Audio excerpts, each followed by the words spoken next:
তারেক রহমানের বিরুদ্ধে এই পর্যন্ত অপতথ্য ছড়ানো হয়েছে 128টি।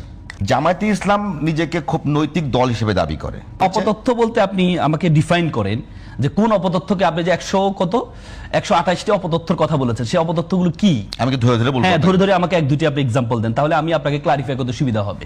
মানে আমি we have to know the, মানে what is the definition of অপতথ্য? অপতথ্যটা কি আমাকে জানা দরকার। কোন অপতথ্য? আমি যদি বলি আপনি আই হ্যাভ এ প্ল্যান বললেন, আপনি আই হ্যাভ এ প্ল্যান বললেন, কিন্তু প্ল্যানগুলো স্পেসিফিক করে এখনো পর্যন্ত জনগণকে বলেন। ভাই আমি কিন্তু আপনাকে এটা কি অপতথ্যের পর্যায়ে পড়ে? অপতথ্য আপনি 7,000 8,000 চাঁদাবাজির কারণে আপনি বহিষ্কার করেছেন। এটা যদি মানুষ বলে যে এরা চাঁদাবাজি করছে, তাহলে এটা কি অপতথ্য? আপনার 13 জন এমপির 5,887 কোটি টাকা ঋণ খেলাপি আছে, এটা যদি জনগণ বলে তাদের মধ্যে চোর বেশি, এটা কি অপতথ্য? আমি আপনাকে বলি, আপনি আমাকে অপতথ্য একটা আপনাকে প্রশ্ন করি, এখন জামাত বিএনপির যে সমালোচনাগুলো করছে, তারেক রহমানের যে সমালোচনাগুলো করছে, তার কোন সমালোচনাটা আওয়ামী লীগ করে নাই, বা কোন নামে আওয়ামী লীগ? কোন সমালোচনাটা অযৌক্তিক আপনি আমাকে একটু বলেন।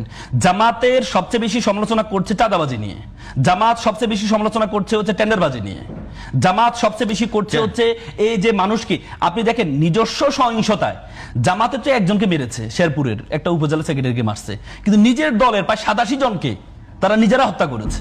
তো তাহলে এটাকে যদি আপনি যদি বলেন তারা সেম আওয়ামী লীগের ন্যারেটিভটাকে নিয়ে আসছে, আওয়ামী লীগ যেভাবে অধিক আপনি দেখেন বাংলাদেশে, আমি বলি বিএনপিকে দুর্নীতিবাজ বলা হচ্ছে, এই ন্যারেটিভটা কার?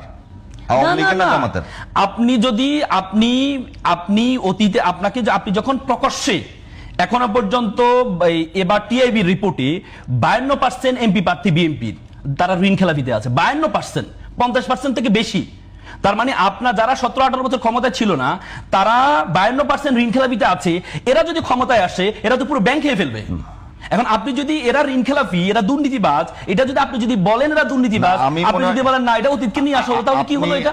আপনি যে কথা আপনি আমাকে বলেন, আমি বলি আপনি তো আমাকে একটা एग्जांपल দিবেন। জামাতের পক্ষ থেকে এই ক্যাম্পেইন চলতেছে, আমি বলি জামাতের পক্ষ থেকে কেউ চোর, আপনি যদি তাকে চোর বলেন, এটা তাকে অপবাদ কেন হবে?